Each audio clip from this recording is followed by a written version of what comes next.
la soledad, la compañía, los hijos, la pareja, el dolor, las emociones.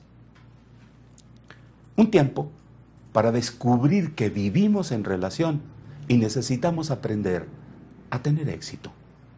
Una oportunidad para que de propia voz resalte lo positivo que todos tenemos y tanta falta nos hace repetir. Un programa donde aprender a sonreír más, a tener más gustos que disgustos, más juicios que prejuicios.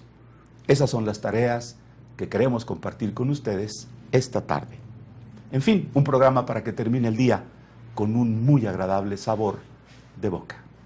En esta ocasión, el tema del día es la crianza, los errores en la crianza de los hijos.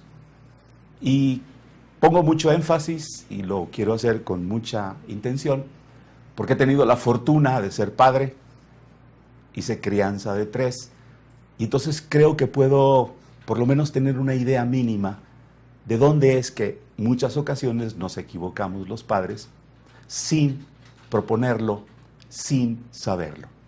Y esto es muy interesante, y le llamé errores porque normalmente son cosas que hacemos los papás y las mamás de manera muy común, de manera muy tradicional, y no nos hemos dado cuenta que de pronto los efectos de ese tipo de crianza nos traen resultados negativos.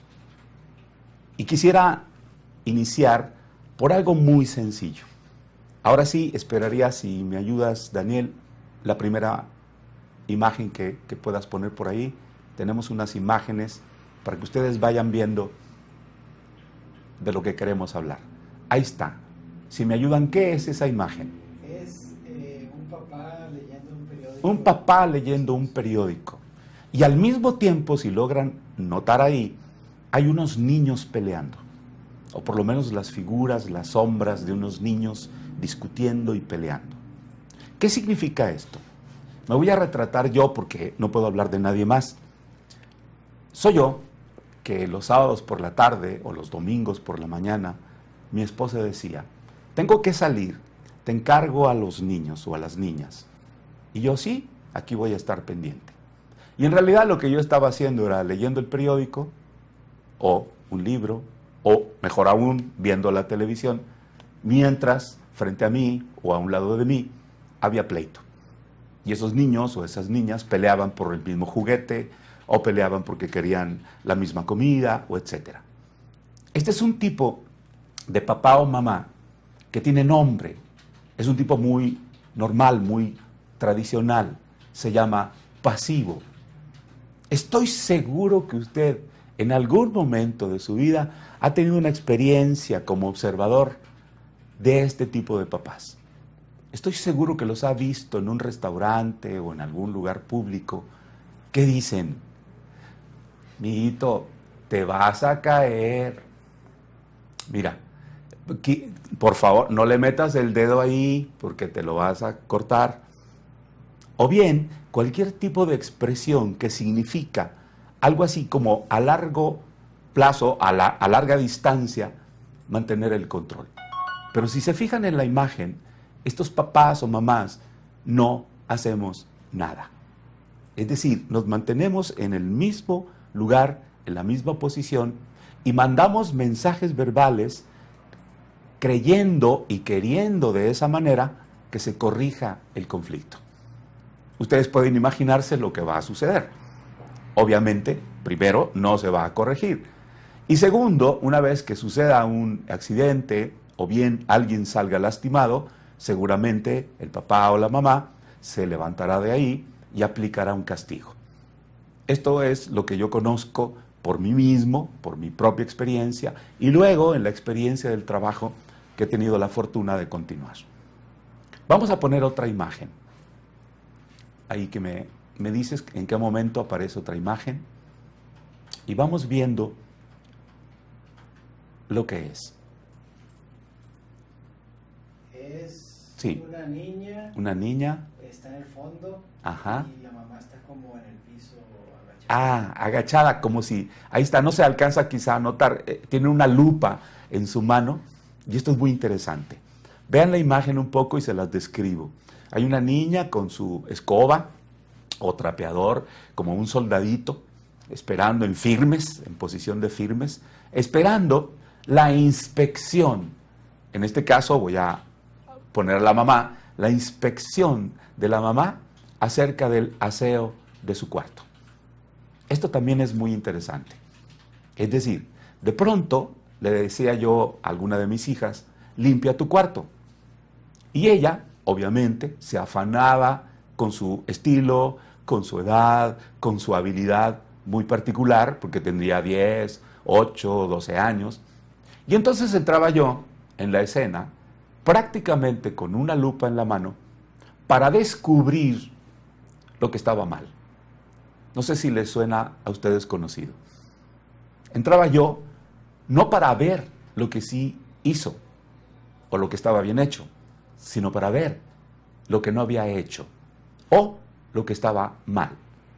Y entonces este tipo de papás y mamás nos dedicamos más que cualquier cosa a observar lo que no hiciste bien, en lugar de estar orgullosos de lo que realmente hiciste bien. Y esto se parece mucho también a la cultura. Es muy interesante nuestra cultura que sigue premiando, por ejemplo, a las personas que encuentran los errores de los demás, pero nadie está ocupado de los aciertos. A mí me encantaría, la semana pasada tuve una experiencia muy interesante en la calle con los agentes de tránsito, y a mí me gustaría que un día me sorprendieran de un modo totalmente distinto. Un día yo quisiera ir manejando y que de pronto una patrulla detrás de mí me prendiera las luces y me pidiera orillarme. Yo lo haría, que se bajara la persona, el oficial, y me dijera, señor, lo venimos observando 6 cuadras atrás y queremos decirle que es usted un magnífico conductor. Le vamos a extender aquí una hojita para que vaya y lo cambie por una pantalla plana, porque es usted un magnífico conductor. Bueno, esto sería posible quizás en otra cultura. Entonces, de eso se trata. Se trata de empezar a ver lo que sí estamos haciendo bien, porque de otro modo vamos a seguir muy atentos a lo que estamos haciendo de manera equivocada. Una más. Si me haces favor ahí, a ver qué aparece. Ok. Es la de un niño. Un niño. Con los guantes. Ah, esa es maravillosa. Muy bien. Vean esa imagen. Imaginen qué tipo de papás o mamás estamos detrás de un niño que tiene esa expresión y tiene guantes en sus manos. Tiene una expresión como de reto, tiene una expresión como de coraje, de contenido, así como diciendo, a ver quién pega primero. ¿Qué tipo de papás o mamás estamos detrás de ellos? Mientras el público ayuda, por favor ayúdenme aquí. ¿Qué tipo de papás o mamás estamos detrás de esos niños que tienen ese gesto y están dispuestos a golpear? Somos papás y mamás bien intencionados, con muy buena intención, pero nos equivocamos. Yo estoy seguro que lo han escuchado o quizá lo han dicho. Es un papá o mamá que dice, papá, mamá, es que el niño me pegó. Y el papá dice, pégale tú primero. Póngase listo. El que pega primero, pega 2 veces. Y entonces le vamos mostrando, le vamos formando la idea de que los problemas se resuelven a golpes. Porque además es un método que también yo como adulto utilizo. Y esto es muy interesante, pero no nos damos cuenta de lo que estamos haciendo. ¿Por qué? Porque ha parecido hasta hoy normal. No lo es. Entonces necesitamos hacer un cambio pequeño en el ambiente donde nosotros estamos. Otra más. ¿Ok? Búsquela. Y aparece... Un niño que va como vagabundo. Ah, esa es maravillosa. Esa me retrata a mí al 100%. Y a lo mejor a algunos de ustedes. Esa imagen, véanla, es un niño que quizás no se le nota, pero lleva su atadito en un palito como los vagabundos, y va con un gesto triste, hasta lágrimas, llorando, alejándose quizá de su casa. Y les quiero preguntar, ¿qué tipo de papás y mamás estaremos con buena intención detrás de estos niños? A ver, piensen un poco, traten de entenderse o de verse a sí mismos y a sí mismas. ¿Cómo seremos? Porque tenemos muy buena intención, de hecho, lo hacemos con buena intención. Bueno, para no hacerlos pensar mucho, déjenme decirles que se me retrata perfectamente a mí. Detrás de esos niños estamos los papás muy ocupados, sumamente ocupados. No tenemos tiempo para ellos. El papá sale a las 6 de la mañana y los niños están dormidos todavía. Regresa a las 8 o 10 de la noche y los niños ya están dormidos. Y esto es increíble. No hay tiempo para ellos.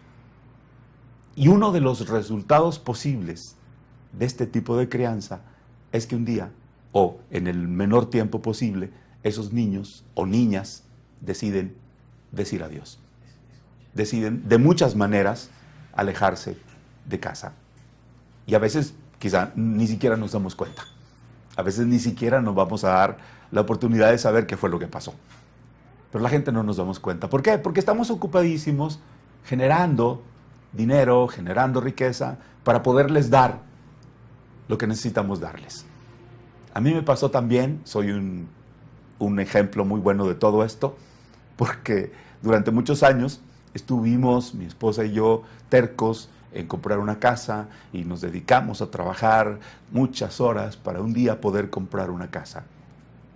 Y se los digo con mucha garantía, cuando pudimos comprarla, resultó que las primeras dos ya habían dicho adiós, porque se fueron a estudiar sus carreras, y aquella casa, con cada quien su recámara, etcétera, empezó a quedar vacía.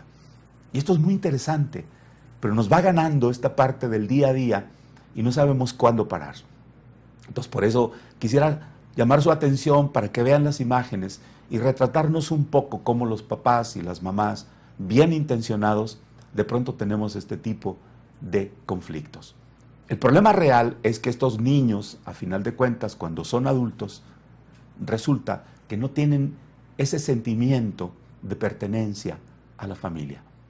Son gente que de pronto no ha desarrollado esta capacidad de estar cercanos con la familia. Y hay muchas personas así. Creo que ese es uno de los principales temores que todo el mundo tenemos, que de pronto cuando queremos más unión familiar, pues no resulta porque no hemos creado las condiciones desde el principio. Vamos a poner otra. Ahí sí, a ver qué aparece.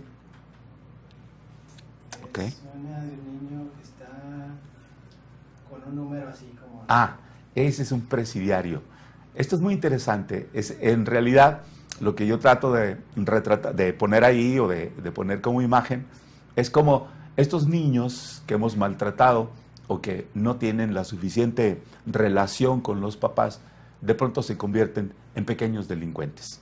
Y estos niños están orgullosos de haber ido al Cotume, están orgullosos de estar en la correccional, están orgullosos de lo que hacen y de cómo pueden ganarse la vida en la calle y son muy hábiles para hacer eso. Y esto es muy interesante. Estamos llenos de este tipo de niños. ¿Por qué? Porque no estamos presentes los padres en casa. Hoy más que nunca, la tecnología es un auxiliar increíblemente maravilloso, pero tampoco lo estamos aprovechando. Creo que lo volvemos a desaprovechar, como lo hicimos con la televisión.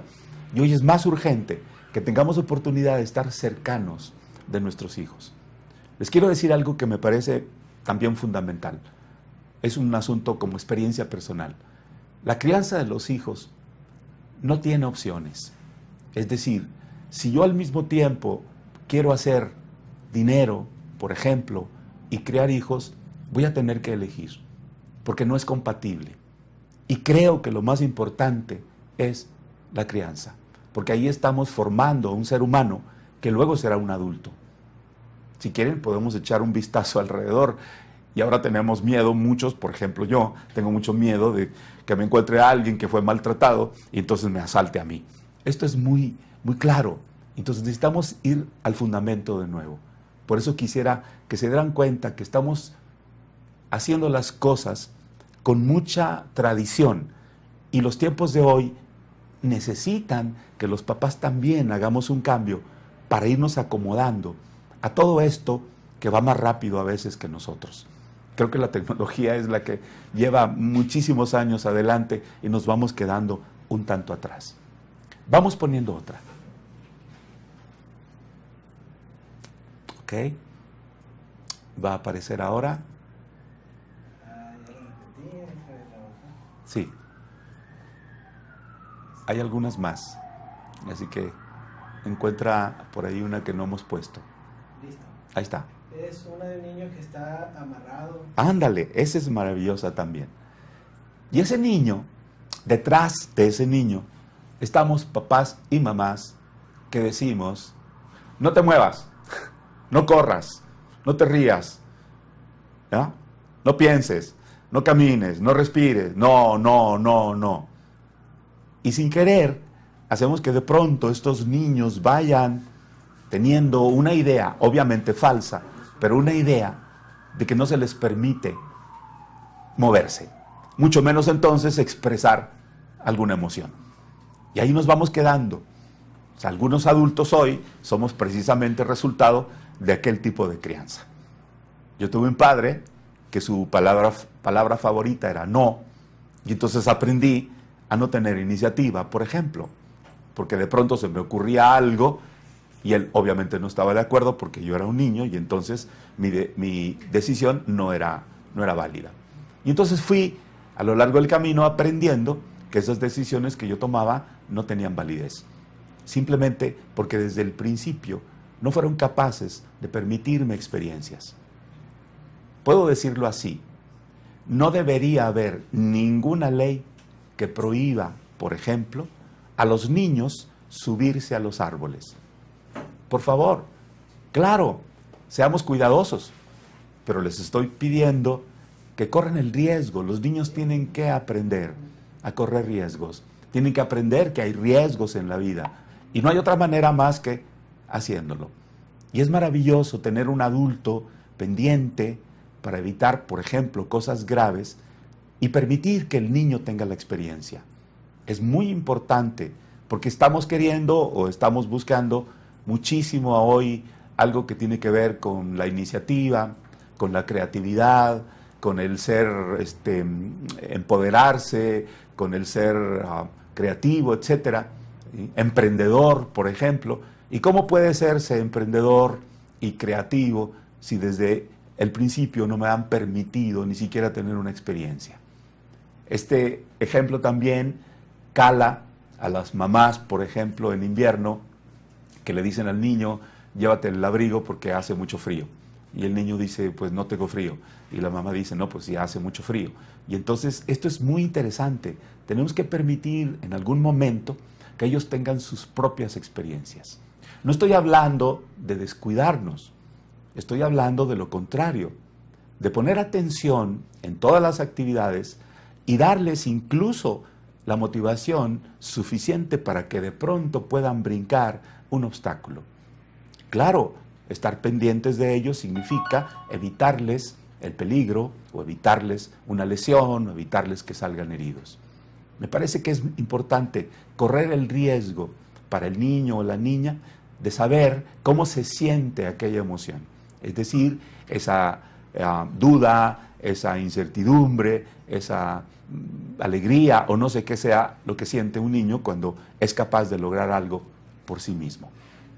Estas son, otra vez, imágenes muy simples que nos pueden servir para que usted vaya dándose cuenta de cómo es que de pronto hacemos una crianza que tiene resultados totalmente negativos.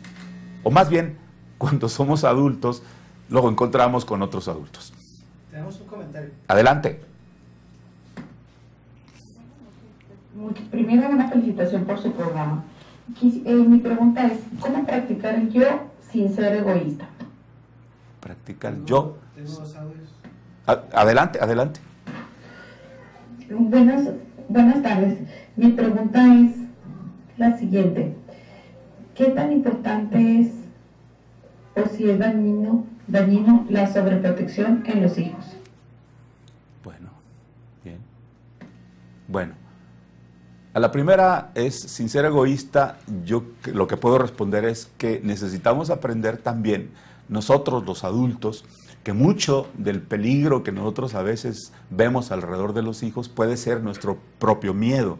Entonces yo le pediría estar atentos nada más a que cuando la situación realmente sea de peligro, por ejemplo, hay un arma enfrente o hay un peligro real de incendio o cualquier otro tipo de cosas, tendríamos que actuar de inmediato.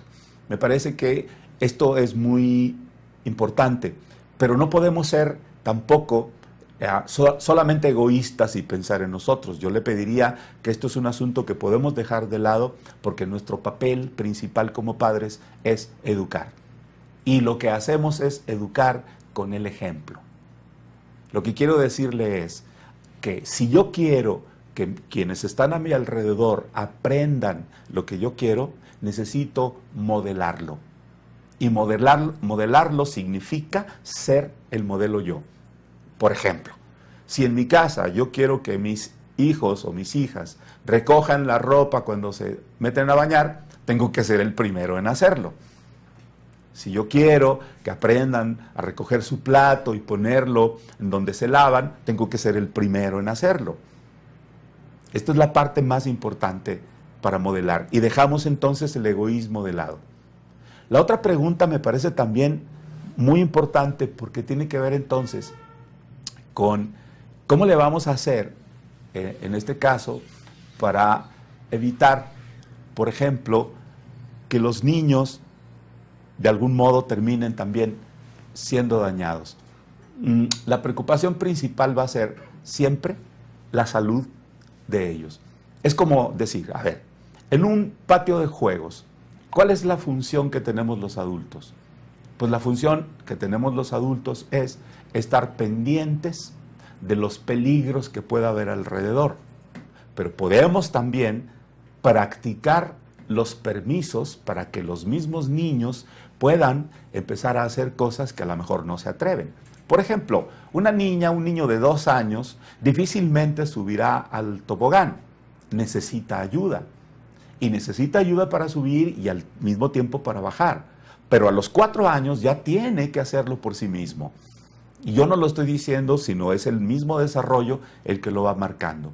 Entonces es muy importante que tengamos en claro que estos niños están desarrollando sus habilidades y necesitan alrededor adultos, por lo menos que tengamos una idea mínima de qué es lo que podemos hacer en cada momento.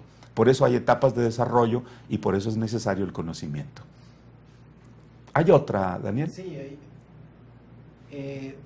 Jorge G. Orrantia nos comenta, así es lamentablemente el caso de muchas familias actuales y los nuevos niños buscan atención o amor por fuera o por los medios sociales. Fíjate, lo acaba de decir claramente. Es cierto, Jorge, la preocupación principal es qué estamos haciendo los papás y las mamás que de pronto nos damos cuenta que nos va ganando la cultura, nos va ganando la tecnología o cualquier otra cosa, simplemente es regresar a casa.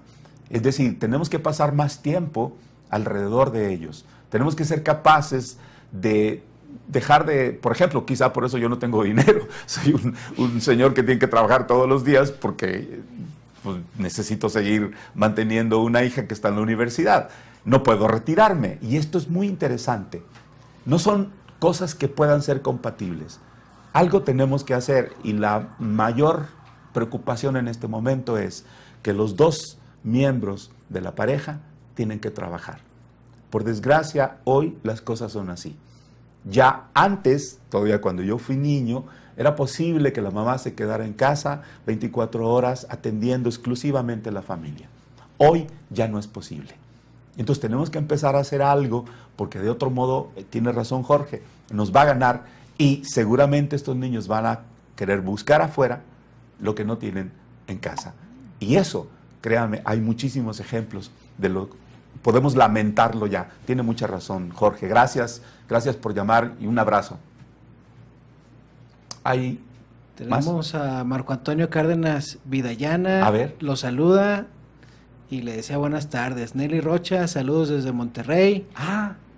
Muchos saludos a Monterrey. Rosalinda Ibarra comenta, si yo no quiero seguir con los patrones de mi crianza, ¿qué puedo hacer? ¿Por qué de repente en automático repito el patrón? Porque el hábito es muy poderoso. Ese es uno de los asuntos que podemos cambiar los papás. Excelente pregunta y me permite entonces extenderme. El problema de los papás y las mamás no es que seamos malos, ni tenemos mala intención, ni queremos dañar a los hijos. Sencillamente tenemos hábitos. Y los hábitos son, escuche bien, la fuerza de gravedad que nos regresa otra vez a hacer lo mismo. Es terrible, es como la fuerza de gravedad del planeta. Yo no puedo volar porque la fuerza de gravedad me va a empujar hacia abajo. Lo mismo sucede con los hábitos. Son la fuerza de gravedad que nos regresa a, como bien dice, hacer lo mismo. Y esto es todo el tiempo. Entonces, algo que podemos trabajar y que podemos modificar por fortuna, y se lo digo yo porque estoy en este campo, es precisamente los hábitos. Muchas veces lo único que yo busco es que las personas empiecen a hacer cosas distintas a lo que han hecho y, curiosamente, encuentran respuestas diferentes. Bueno, esa es la idea. Pero tiene mucha razón. O sea, se tiene el deseo de cambiar, pero no se sabe cómo. Ese es el asunto del hábito. Yo le había comentado a usted con anterioridad, ¿se acuerda?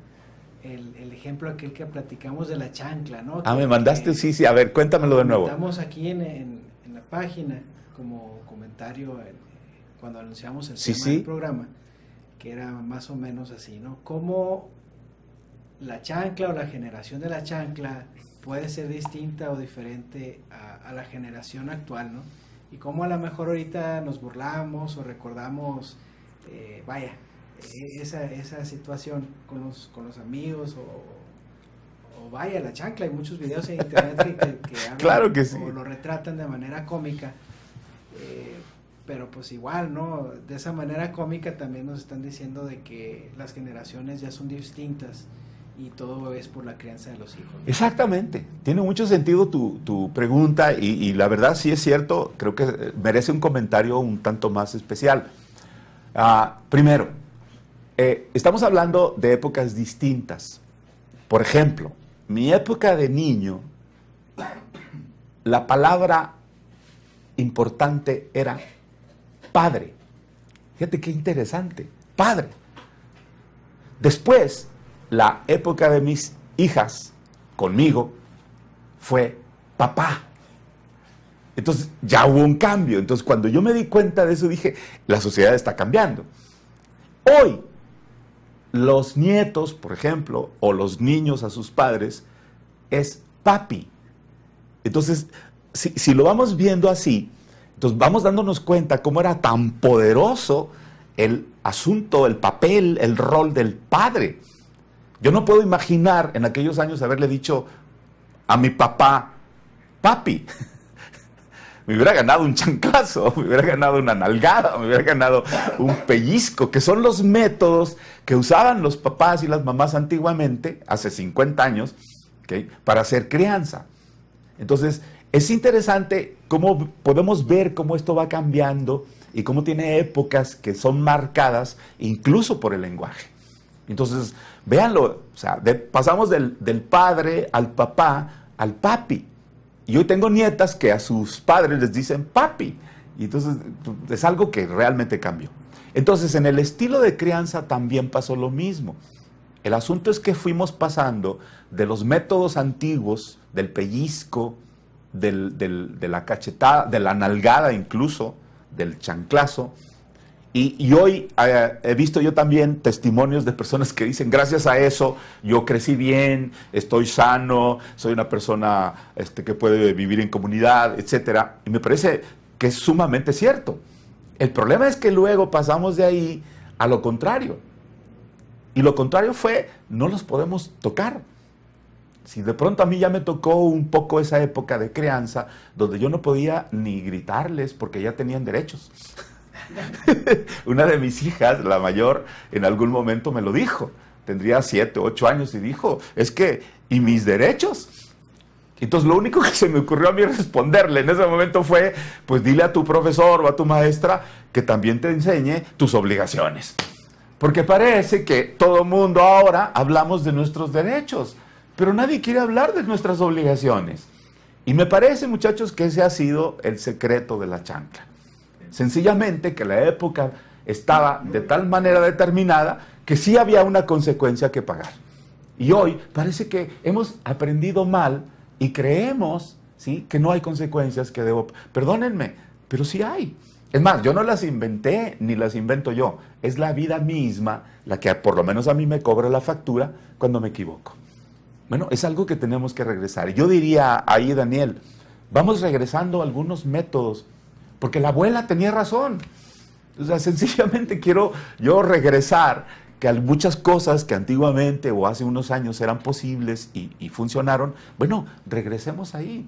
Un día hablaremos, por ejemplo, del castigo. Yo no estoy en contra del castigo, pero creo que el castigo necesita tener también sus límites.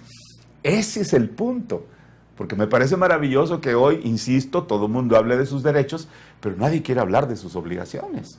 Y se les olvidó la otra mitad, y entonces no podemos vivir la vida al 50%. Entonces necesitamos ir como que recurriendo a esto. Bueno, había otra imagen, Daniel, por ahí, creo que es un niño en una cuna, a ver si logras por ahí encontrarla. Un niño en una cuna, o un adulto más bien, porque esa me interesa mucho. ¿Ahí está? Ahí está. Bien. ¿Qué retrata ahí? Esto es increíble, es parte de esta época. Es lo siguiente. Parece un niño, pero en realidad es un adulto, porque tiene barba y ya podemos ver ahí algunas características de adulto. ¿Qué quiero decir con esta imagen? Somos papás y mamás que estamos detrás de estos niños y les decimos, o nos decimos a nosotros y a los demás, es que lo quiero tanto. Y lo quiero tanto que no lo puedo despegar de aquí. Y entonces está en su cunita. Está bien, nomás que tiene 40 años. Me la llevo más fácil. Hay todavía, hoy, en esta época, adultos viviendo en casa de sus padres. Y esto es interesantísimo. Y no se quieren ir. Son como, le llaman ahora hasta en internet, adolescencia prolongada. Es como, oye, pues ya no es adolescente, pero ahí está. Y ahí come, y ahí planchan, y ahí le lavan. Y yo digo, permíteme, ¿en qué momento entonces nos equivocamos? Entonces todo esto tiene que ver con las épocas. Sencillamente lo que planteo es, vamos acomodándonos a esto que es totalmente nuevo para nosotros, incluyéndome. Yo, porque tengo que ir poniéndome también al día en muchas cosas, pero es parte del proceso que hemos vivido. Y ojalá tengamos también oportunidad de empezar a corregir, porque creo que es justo que la sociedad, o donde vivimos, la comunidad, sea un poco más posible vivirla. Tengamos menos miedo, tengamos menos temor de poder salir a la calle y tengamos la oportunidad de encontrarnos realmente, como hace algunos años, jugando a esta hora todavía en las calles, porque no había peligro. Pero después de un tiempo creo que esto ha cambiado también bastante. Hay una última, si me acuerdo, Daniel, si la puedes poner por ahí. Hay una última. Sí. Ándale. De una vez para no dejarla en el tintero. Es la del niño que está como dentro de una jaula. Ándale, esa.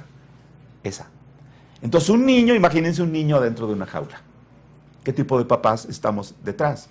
Pues ustedes los han escuchado, o a lo mejor lo han dicho. Le decimos, no te salgas de ahí, no te salgas de ahí. Mamá, ¿puedo ir a jugar? No, porque afuera es peligroso. Bueno, a la sala, no, en tu cuarto. Y está en su cuarto, pero tiene 16 años o 18, o ya no se puede estar en su cuarto. Entonces somos papás muy aprensivos que no queremos, escúchenme bien, no queremos que les pase nada. Y tan no queremos que les pase nada que no salen de su cuarto, que no salen de Nogales. A mí me encanta esta época porque para mí es maravilloso, porque ahora entrevisto jóvenes y de pronto me dicen, es que no quiero estar aquí. Y digo, ¿y dónde quieres estar? En Nueva York. Y yo digo, qué maravilla, hoy se puede hacer eso. En mi época no, pensar en salir siquiera de ir al campo era maravilloso, era un gran viaje, pero hoy se puede hacer. Pero estos papás y mamás tenemos tanto miedo del afuera, tenemos tanto miedo del ambiente, que no les permitimos más allá. Un día me tocó ir a la playa, me acuerdo, y estando en la playa, escuché que una niña le decía a su mamá que si se podía meter al agua. Y la mamá le dijo que no. Y ella dijo, la niña decía, nomás los pies. Y la mamá decía, no, porque la arena te pica, porque el agua es peligrosa. Y entonces yo me pregunté, entonces, ¿para qué vinieron a la playa? Claro, yo no estoy diciendo que la empuje al mar y que la deje ahogar. No, estoy diciendo que con cuidado podemos irle mostrando cómo irse acercando al agua y cómo a lo mejor hasta empezar a nadar y cómo un día a lo mejor puede descubrir que es un buzo maravilloso. Pues, bueno, esta es la intención. Entonces, lo que intentamos esta tarde fue darles algunas imágenes. Yo sé, por experiencia, que el cerebro trabaja con imágenes y las imágenes son más fáciles de recordar. Las van a grabar, quédenselas ahí. Si hay necesidad, con mucha confianza, mándenme preguntar, hagamos un diálogo como esta tarde, un poco más abierto, un poco más fluido, con más intención, porque de eso se trata la experiencia. Se llama diálogos. Y entonces yo necesito que usted allá empiece a preguntar o intente también dar su opinión. Todas las opiniones son importantes. No crea que lo que yo digo es la verdad. Es simplemente mi opinión, mi experiencia. Ojalá la podamos contrastar con la de usted y vamos a encontrar una ganancia maravillosa los dos. Bueno, esa es la intención de este programa. Tenemos varios comentarios. Adelante. Lidia M. de Valenzuela nos comenta: lo que encuentro más triste en la crianza moderna es la falta de límites. Pareciera que los padres modernos conceden por un sentimiento. Y se cortó el texto. Okay. Y luego nos pone: menos nuestro tiempo sea de calidad, lo que incluye amor y límites. Sí, tiene mucha razón. El amor, precisamente, el afecto, pone límites. Es decir, necesitamos entender que tenemos que trabajar también con la parte emocional. A ver, déjame explicarlo un poco, porque si no suena muy raro. ¿Qué quiere decir esto? Quiere decir que hemos dejado las emociones de lado. Entonces tenemos que volverlas a poner en el asunto de la crianza. Por ejemplo, hay momentos en que yo no me sentía bien como papá, porque me iba mal, porque no tenía trabajo, etc. Y ese mal humor me lo llevaba a la casa y sin saberlo o sin desearlo, terminaba yo a lo mejor descargándolo sobre alguien que no tenía nada que ver. Entonces necesitamos límites, completamente de acuerdo, pero también necesitamos regresar las emociones a la crianza. Por ejemplo, hay muy pocos papás y mamás que utilizan el humor en la crianza. Es decir, la crianza es maravilloso. Es un asunto de reírse, es un asunto de disfrutar, es un asunto de gozar. Si usted me viera, ojalá un día puedan filmarme jugando con mis nietas y va a haber otro niño. Y entonces es increíble, pues hay que tirarse ahí de barriga y hay que quitarse los zapatos y hay que dibujar colores por todos lados. Y esto es la parte más interesante. Hay que comerse un helado y hay que tirárselo en la camisa. Y esto es la parte que hemos perdido. Entonces, los límites no tienen que ser, en concreto, los límites no tienen que ser rígidos. Los límites pueden ponerse con amor. Y eso es mucho más divertido que hacer una crianza de veras fastidiosa, cansada, fatigante. Eso no es una buena señal. Tenemos un comentario de Jorge G. Orrantia. Dice: las nuevas generaciones, mejor conocidos como niños milenios, piensan que todo se les tiene que dar. Exacto. Pero no se les enseña que en realidad... Exacto. Ahí está poniendo el dedo en la llaga, Jorge, otra vez. Gracias.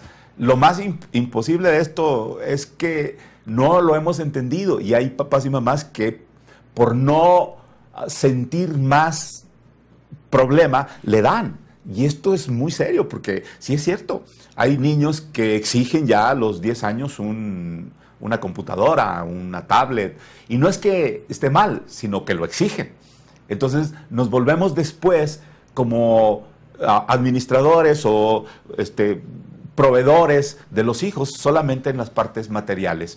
Y a veces muchos papás nos quedamos en silencio con eso, creyendo que hacemos las cosas bien. Resulta que les estoy pidiendo que no hagamos solamente eso. Ahora hagamos la otra parte que a veces no podemos hacer, por falta de tiempo. Yo estoy de acuerdo, el asunto tiene que ver con el tiempo. Por ejemplo, en este momento yo estoy aquí, no puedo estar allá, y entonces esta es la parte que yo necesito comprender. Y necesito bajar un poco esta parte del trabajo, que a final de cuentas tampoco me va a dar todas las posibilidades para resolver mis problemas. Pero es cierto, poco a poco esta generación última ha ido ganándose la idea o teniendo la idea de que se merecen las cosas. Y entonces, pues obviamente no hay precio que pagar. Y eso me parece algo totalmente desacertado. Tenemos otro comentario, me lo voy a combinar porque los dos estás hablando de hábitos. Sí. Nos preguntan que si es cierto que un hábito se puede cambiar repitiendo la tarea por 21 días.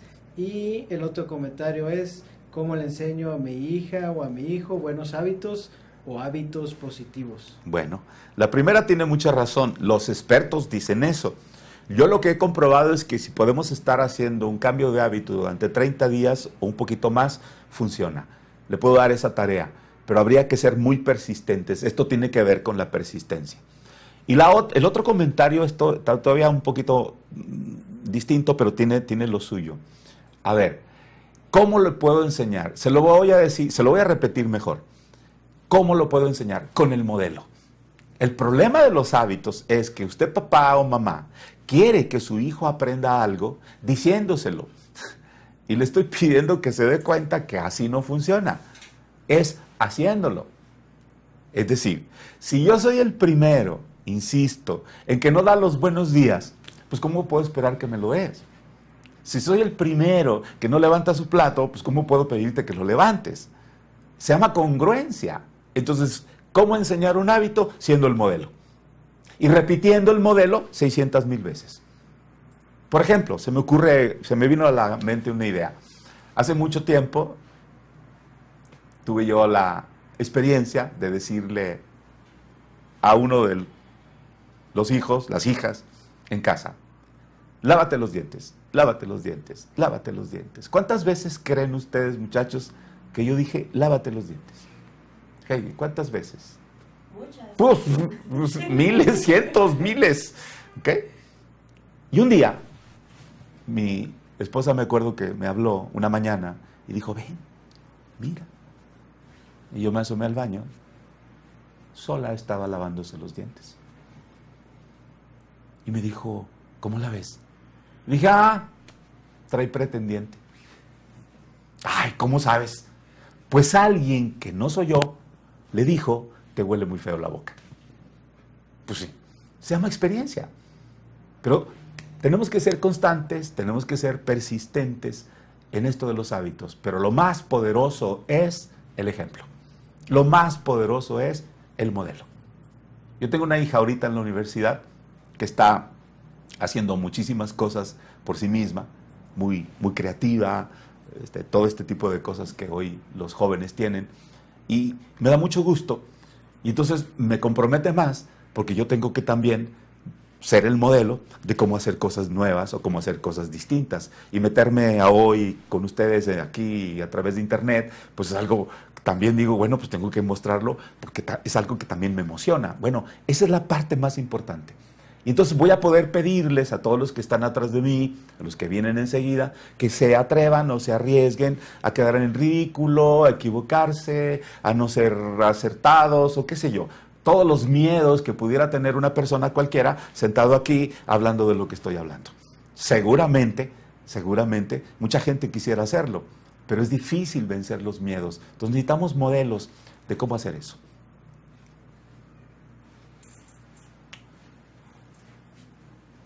Yo creo que ya me extendí un poco. ¿Cómo andamos?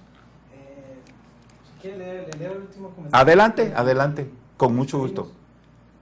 Si uno quiere que sus hijos sean caballeros, uno como esposo y papá tiene que hacerlo a diario, así ellos ven que su papá lo hace con su madre y ellos lo harán con su pareja y mayores de edad.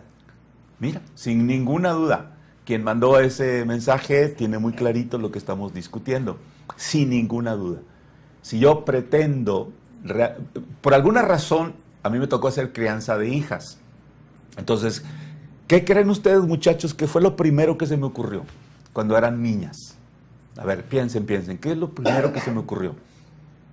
Pues muy sencillo, lavar platos. Y entonces cuando las niñas se acercaban y decían, oye papá, ¿los hombres también lavan platos? Sí, los hombres también lavamos platos. Entonces yo pensé, en un futuro van a encontrar a alguien que también lave platos, es decir, 50 y 50. Bueno, de eso se trata, pero es un modelaje. Claro, hay que estar ahí. Si no estoy ahí, pues o sea, es muy complicado. La gente, o a veces los papás, pretendemos que la escuela lo haga. Yo les aviso, la escuela no lo va a hacer. La escuela hace otra cosa, la escuela tiene otra función y no es lo que hace. Así que es un trabajo nuestro. Pues bueno, ojalá y haya sido de utilidad. Hoy me siento más contento, hubo más respuestas, hubo más comentarios. La gente parece que empieza a perder también un poco o mucho el miedo de comentar, el miedo de abrir. Y creo que pues, la intención del programa es precisamente eso, que nos podamos abrir y que podamos ser gente de confianza y que estemos pues en confianza. Al cabo, nadie se está dando cuenta de esto en ninguna parte del mundo. Muchísimas gracias. Les agradezco mucho la atención para el programa de hoy y nos encontramos aquí el próximo jueves con un tema diferente. Hasta luego. Ahí quedó.